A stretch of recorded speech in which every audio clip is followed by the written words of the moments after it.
যে কোনো সমস্যার একটা সমাধান করাটা কতটা জরুরি। সে কোনো এক সময়ের কথা, একজন শিক্ষক তার ছাত্রদেরকে ক্লাসে পড়াচ্ছেন। ছাত্রছাত্রীকে বোঝানোর জন্য তিনি একটা বড় গামলা আনলেন। গামলার মধ্যে তিনি অনেকটা জল ঢাললেন।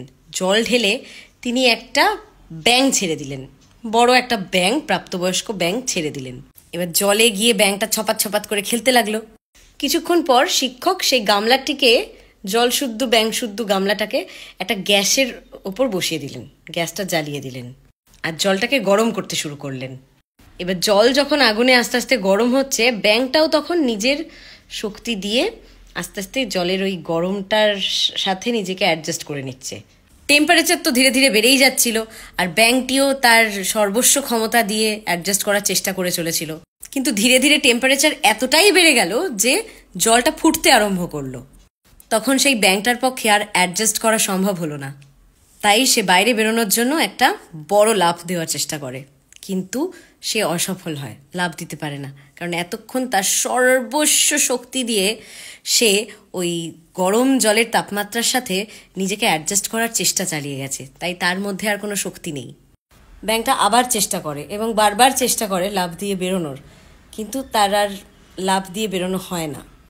কিছুক্ষণের মধ্যেই দেখতে দেখতে ফুটন্ত জলের সাথে যুদ্ধ করতে করতে ব্যাঙটা ওখানেই মারা গেল।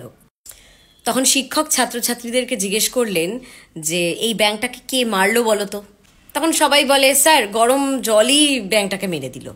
তখন শিক্ষক বলেন, না, ব্যাঙটাকে গরম জল মারেনি, বরং ব্যাঙটাকে তার নিজের চিন্তা ভাবনাই মেরে ফেলেছে। তখন সমস্ত ছাত্রছাত্রীরা অবাক হয়ে গেল, বলল, স্যার এটা কিভাবে সম্ভব? তখন শিক্ষক বললেন, যখন ব্যাঙটার লাফানোর কথা ছিল তখন সে নিজের টেম্পারেচারকে জলের টেম্পারেচারের সাথে অ্যাডজাস্ট করাতেই ব্যস্ত ছিল।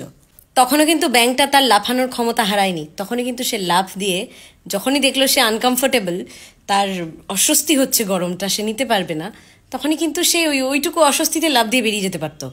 আর ওদিকে টেম্পারেচার যখন অতিরিক্ত বেড়ে গেছে তখন সে অলরেডি দুর্বল হয়ে গেছে। ব্যাঙটা তার সম্পূর্ণ শক্তি শুধুমাত্র টেম্পারেচার অ্যাডজাস্ট করতেই লাগিয়ে দিয়েছিল। সেই শক্তিটা লাগিয়ে সে যদি লাফ দিয়ে বাইরে বেরিয়ে যেত তাহলেই সে কিন্তু নিজের জীবনের সমস্যার থেকে বাইরে বেরিয়ে যেতে পারত। আর এটা শুধু ব্যাঙটার ক্ষেত্রে নয়, আমাদের ক্ষেত্রেও সেম। আমরা সবসময় যে কোনো পরিস্থিতিকে আগে মানিয়ে নেওয়ার চেষ্টা করি।